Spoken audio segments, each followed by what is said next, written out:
Iowa blows its chance at a division title and a chance at redemption in the Big Ten championship game as they fall to Nebraska. What does this mean for the future of Iowa football? We take a look at that. And Iowa basketball, it wasn't very good there either as they escape against Clemson and then get out physicaled against TCU. A rough weekend. We react here. This is Locked On Hawkeyes.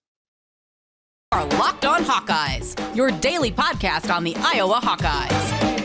Part of the Locked On Podcast Network, your team every day.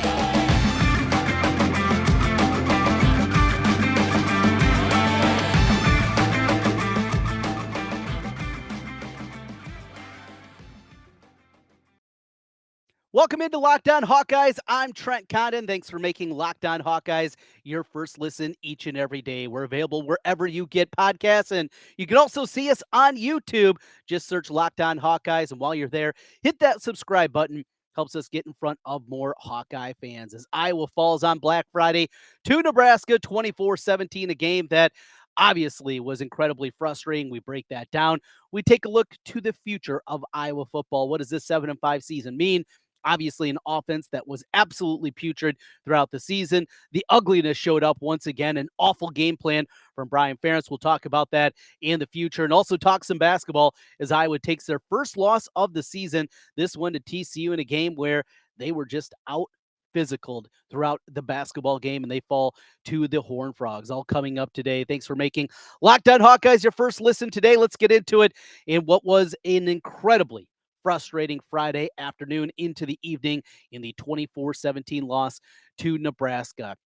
You know, this was really a microcosm of this football season. And every time that we saw some positive momentum, you see these positive steps that it felt like the program was taking, that this team was taking, the 4 wins in a row. Yeah, it wasn't against great competition. You look at Minnesota, Wisconsin, Purdue, who will now play in the Big Ten championship game, and Northwestern. None of these are great teams. These are your brethren in the Big Ten West that'll be going away after next season. But the way that this game played out, that was not Iowa football. I mean, that is not the way that this Iowa football team is built. That is not the way, even with their shortcomings this year, that you anticipate they're going to play. And to lose in that fashion was where a huge aspect, I think, of the frustration comes with this squad. So let's get into it here. Iowa, obviously, early on in the football game, didn't have a whole lot of energy, and that was so crazy to see. Now, that is what Iowa football is, right? They're not a team that's going to be coming out flying high. They're not a team that does that. It is even keel. That's why they're able to pull themselves out of the muck when things are not going well, either week to week or season to season. That is what they do. It's the NFL mentality that Kirk Ferentz brought with him to college football, and that's why this program never gets too high, never gets too low. They just keep going to work, and it led to a 4-game winning streak. But on Friday, they were not ready to go from the jump. It was a team that was out there physically manhandling. You start really with the first plays of the day. So Iowa gets the football, and what do they do after the opening kickoff? They start things off, and they go a little tricky. They're backed up at the 14 after just a terrible decision by Gavin Williams to return the ball. Why he continues to be back there at kick return is one of the head-scratching moments of this football season that we'll look back upon. He just doesn't have the wiggle to be an outstanding kick returner. I think there are a lot better guys on the roster, but that aside, he brings it out to the 14-yard line. They go jet sweep. That has nothing. Next play, step back to pass, incompletion, 3rd and 10, and that's dead for Iowa, and it was incomplete. So a 3-and-out. And you have tacked off a good 43 seconds off the clock. And not exactly where Iowa football wants to go. So what does Nebraska do? Well, this is what Nebraska has really done throughout this season. They move the ball right down the field. They have been good early this season. And that's one thing we talked about last week in the breakdown of this game is Nebraska's ability early in football games to move the football. That has been really their best recipe throughout this season is what they've done early in football games. They move down, miss field goal, all right, feeling good. And then right back to the well again. Petrus steps back to pass. You get a little something going. Where was the run game? You know that Nebraska, yes, I was not great running the football this year. We understand this. This team is not great running the football. The offensive line has been an absolute sieve throughout this season. Yet against Nebraska, this is one of the teams, much like Purdue, that you looked at and said, we can run the football against them. And what are they doing? They're not running the football. It was a brutal game plan by Brian Ferentz, one of many throughout this football season, and they just look completely inept. Turning the football over. over. Iowa can't afford that. They turned it over a bunch in this football game. From the interceptions that we saw to the fumbles that they had, it was one thing after another with this team. It looks so unlike the team that we've seen over the last month, and they find themselves down at the half. It's 17-0. And then again, another fumble, this time on a punt return. Cooper DeJean going out, that was huge. I mean, how impactful that was. Not only what he means defensively to this team, but without him, you had TJ Hall that went in there. He is your fifth string cornerback. Coming into the year, you thought Terry Roberts was going to be out there. Of course, Riley Moss. We saw the emergence of Cooper DeJean, but injuries had knocked it down to a new true freshman out there, and they abused him. And this is what we saw Jeff Brom do in the past. When he finds a matchup that works, he continues to go to the well. And Trey Palmer, he was open. And it didn't matter if it was Jamison Hines. It didn't matter if it was TJ Hall. They kept going that way. Phil Parker doesn't change. We saw it be a problem a year ago against Purdue with David Bell, and we saw it show up again here. His unwillingness to adapt, to change, to try to do different things when there is a corner being picked on, and you get picked apart. Down 24-0. Now, this Iowa team didn't quit. And that's the one positive we can say about this, because there's not a lot of positive to take away from this. So you're playing for a division championship. To lose to a bad Nebraska team, it's embarrassing. It really is. This is an embarrassing loss. And, remember back when Bo Pelini was fired and Sean Eichert, who was the athletic director at the time, he was asked, you won the game against Iowa. He said we had to evaluate where Iowa was as a program. And I know a lot of Hawkeye fans took that as a slight, as a negative, and you probably should. The same thing goes here, though. And with Gary Barta, if we ever hear from him, and if he's ever willing to talk to the press, which is a rarity in its own self, but if he is ever really willing to take hard questions, not pre-canned things, I put in interview requests on the side on my radio show, and every time that we put in that request, we're given, well, what are the questions that are going to be asked? That's not how I do things. I don't give pre-planned questions to anybody that I interview, and I never will. It is not the way that things are done. It's not the way things should be done. And because of that, Gary Barta doesn't join our radio show, which is fine. He doesn't have to. There's nothing saying he has to do that or he has to come on here to the podcast.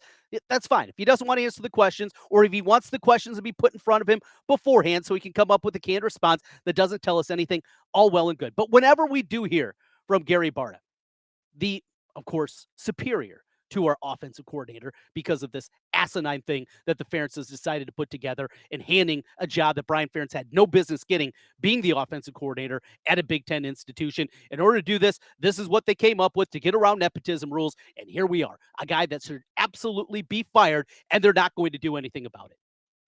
Gary Barta is not going to do anything about it. And is Kirk going to do anything about it? The frustration is, I don't believe so. They're going to say, every bowl game's a good bowl game. We went 7-5. Hey, we had a 4-game winning streak in there. Oh, by the way, we won double-digit games last year. I don't know if you know that. Of course, that was the comeback after the devastating loss to Illinois earlier this season. Just on and on and on. It's going to be the same thing week in and week out. Frustrations in a big-time level. I even forgot where I was. Where was I going with this? I have no idea. Frustrated is where it is. Oh, yes. Evaluation. That is what Gary Barta should say. And when changes are needed, and they are absolutely needed with this offensive system that Iowa is running, you can still be physical and adapt and change with the times. Zone blocking, the way it is run by Kirk Ferentz, is dead. It doesn't work. It doesn't work at the level that it once did. Is he willing to adapt? Is he willing to change? Is he willing to take the handcuffs off whoever is running the offense? That is to be seen. But in order for Iowa to get back to a high level, to Iowa to get to a level with a great defense and great special teams and take those next steps as a program, he has to be willing to adapt and change. I don't think that's going to happen. We're going to talk big picture here. Iowa, Gary Barta, you need to evaluate where Nebraska was as a program. That was a bad football team. And your team at home with the division championship on the line got absolutely run out of the building by a bad Cornhusker team. That's an embarrassment. Are you willing to do anything? Are you really willing to go out there? And yes, it's about going out and having a tough conversation with somebody that you respect. It's about but that's the job. That's what the job is as an athletic director. You have to have these tough conversations, because Kirk, is he willing to look in the mirror and really look at this program and say, what do we need to do? Am I willing to do it? It doesn't feel like that's the case right now. We'll talk about the future as we continue here. This is Locked On Hawkeyes.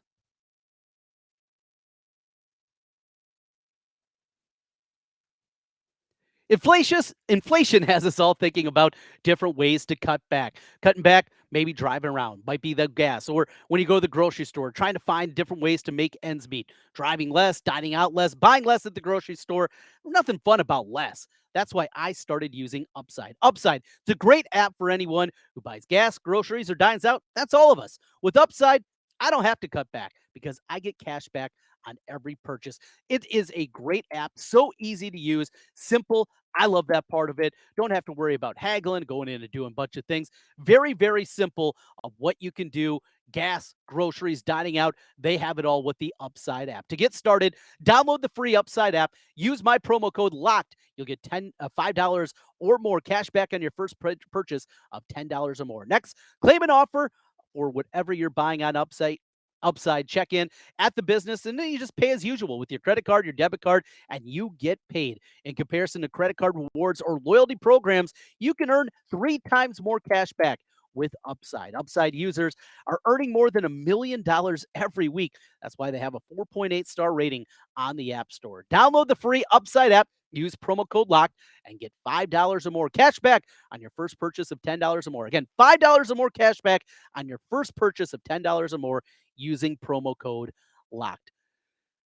Today's episode of the Locked On Hawkeyes podcast is also brought to you by LinkedIn. Big thank you, as always, to LinkedIn Jobs. These days, every new potential hire can feel like a high-stakes wager for your small business. You want to be 100% certain that you have access to the best qualified candidates available. That's why you have to check out LinkedIn Jobs. LinkedIn Jobs helps you find the right people for your team and does it faster. Very simple. Just go on to the website, to LinkedIn, add your job, the purple hiring frame on your profile. That spreads the word that you're hiring. They have simple tools, screening questions, make it easy to focus on the candidates with just the right skills and experience so you can quickly prioritize who you'd like to interview and hire. It's why small businesses rate LinkedIn Jobs #1 in delivering quality hires versus leading competitors. LinkedIn Jobs helps you find the qualified candidates you want to talk to faster. Post your job for free. LinkedIn.com/LockedOnCollege. That's LinkedIn.com/LockedOnCollege to post your job for free. Terms and conditions apply. Trent Condon back with you here on the podcast today. Thanks for making Locked On Hawkeyes your first listen each and every day. We're available everywhere you get your podcast. You got the Apple, you got the Google, you got them all. Stitcher, that was one that I've used for a very long time. We are across all those. And also, you can see my ugly mug on YouTube. And when I have LaShawn coming in, Jace coming in, we have different people coming in talking. We also have them here on the video side of things on YouTube. While you're there, hit subscribe. Helps us get in front of more Hawkeye fans as we continue here on the Locked On Hawkeyes podcast, a look to the future and what this is going to be. And yeah, I went a little bit of a tirade there. And the frustrations of Friday certainly bubbled back to the surface. So I was out of state for Thanksgiving. Went and visited my sister who lives in Cleveland. And my sister lives there with her fiance. He's got a new baby. It was all great. Got to hang out with my new nephew, Vinny, and do all the fun baby things and check out Cleveland. Went to the Christmas Story house. I mean, that was really cool and did a bunch of things around town. But my future brother-in-law, he's an Ohio State grad. So it was all about Saturday for him. For me, it was all about Friday. And so they made it very good, made sure we'll be able to watch the game and don't have to worry about that. We didn't have a bunch of things going on with the family. So it was great until the game obviously was happening, and that was not so great. You look to the future, what this is going to be. Kirk has made tough choices before. You go back just, 5, 6 years ago when he fired a couple of members of the staff. There was the recruiting incident that happened with the Texas guys, with Gavin Holmes. The kid went out, Bo Corrales, and of course, Benjamin was the most well-known. And things were falling apart there, and he made the decision to get rid of a couple of guys. But this is different. This is his flesh and blood. Brian Ferentz has not done a good job, and there's no two ways about it. Yes, we can point to the Ohio State game and Woodshed and how great that was, and that incredible Saturday night in Kinnick Stadium. It was so much fun, and just a different feeling than anything that we've had. The USC Bowl game and the Holiday Bowl, and the way just the team dominated in that one, and how great that felt to get that victory. Those were all well and good, but the numbers are in as the regular season comes to a close. And Brian Ferentz's offense finished 130th in the country, 255 yards a game, Rushing offense, 122nd. Passing offense, 122nd. Pass efficiency, 122nd. Scoring offense, 123rd. It's bad. Blame the offensive line, blame the quarterback, blame injuries and development at the wide receiver position. There's a lot of blame to go around, but ultimately it comes back to one guy, and that's a guy coordinating things. Ken O'Keefe, plenty of detractors. Greg Davis, same thing. But it's never been as bad as we've seen now over the 6 years of Brian Ferentz as the offensive coordinator and Crater this year. But it's never been good. Go back to just 4 years ago. They had 3 NFL starters, guys that have started in the NFL on their offensive line. They couldn't run the football. They were 88th, I believe, that season, if memory serves, running with 3 NFL starting offensive linemen. You had Tristan Wirfs, you had Alaric Jackson, you had Tyler Linderbaum, and even that season, they couldn't do it. For every great one you have a terrible one. And this was a terrible game plan by Brian Ferentz. Run the football. Run the ball. And he couldn't do it. He couldn't come up with the most simple equation in order to beat a bad Nebraska team. That's on Brian. But is Kirk willing to do that? Is Gary Barta, his superior, the athletic director, willing to do that? I just don't think so.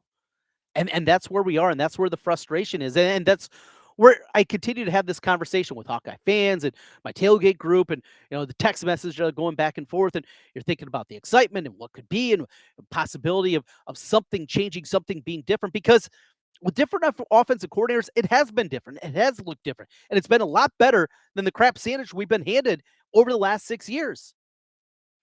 But is Kirk willing to tell his son it's over? Is Gary Barta going to officially pull the switch and say, no, we have to move on? I just don't think so. I don't think that they have the ability to do that. There's just too much glad handing. There's too much respect that Kirk has built. And because of that, and he certainly deserves the respect that he has built throughout his 24 years as the head coach of the Iowa Hawkeyes, but that's where we are. Prove me wrong. Prove me wrong, man. And I would love to be dead wrong on this one. Oh, I would love it. If all of a sudden we get the word, even this week, hey, you missed on this one, and they're moving on, and Brian's moving on to another destination, another coaching job, wherever that may be, being a assistant coach at the NFL level, quality control, whatever it is, I don't care. Prove me wrong. But until we see it, I just can't envision it happening. 130th in the country in total offense at Iowa. It's never been great in the Ferentz era, but it's never been as bad as this. And not just 1 year, back-to-back brutal seasons, 6 years of ineptitude. How much more time does a guy get? This isn't to say Brian Ferentz doesn't know football. He obviously knows football. But it's something different between knowing football and being able to coach a position and what we have seen at this point.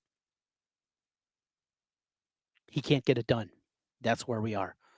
Well, as bad as football was, basketball was pretty bad too. Escape against Clemson, one of the weirdest endings to a basketball game, as you have the commentators at CBS Sports Network trying to change a call that the officials had right. The guys can't tell time. What in God's name's going on? And then to bounce back after that one, and they escape against a pretty average Clemson team and get run out of the building by TCU, a TCU team that had lost to Northwestern State. And we know Northwestern State, but still, to lose like that and be out physical, we got some basketball to talk about. That's as we continue here. This is Locked On Hawkeyes.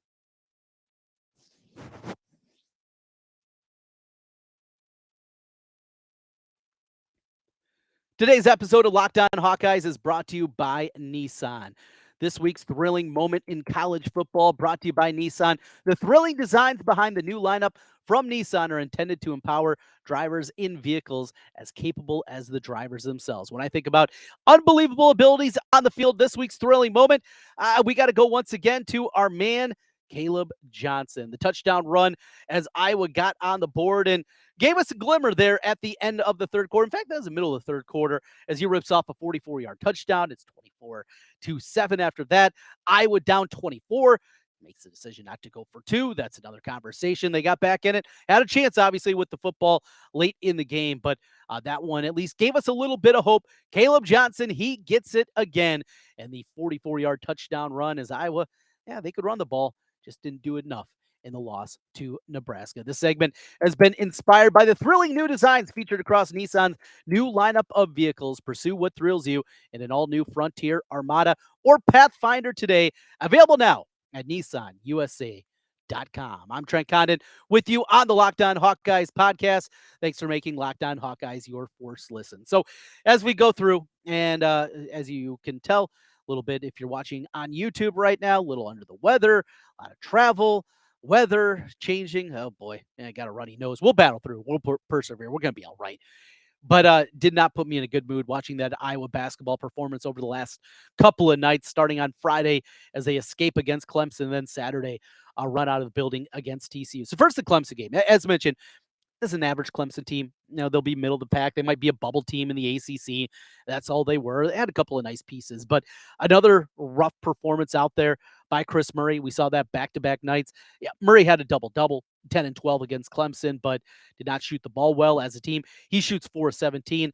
As a team, Iowa struggled shooting the basketball on both nights, including against Clemson. They're 4 and 19 from three-point range. They escape. They get it done. The play, though, that still is just absolutely baffling is you got Lapis, right? He was the commentator there from CBS Sports Network. And the play by Rebrachas, he gets a shot off and banks it in right as the buzzer goes off, the shot clock. And he can't understand that, yes, though there were 3 seconds on the shot clock, when you inbound the ball, it doesn't automatically go to 2. There could have been 3.8 seconds on the shot clock. It takes a second to tick off. It was simple math. And then you have commentators trying to change the play that the officials had right.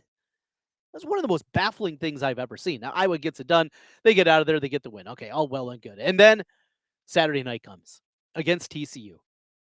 Tight game early on, back and forth. But again, Iowa doesn't shoot it well. I don't know if they're using those same crappy balls that they were using the NCAA tournament. I don't know what the excuse was in this one.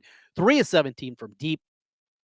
And they're run out of the building, and they are just out physicaled in this one.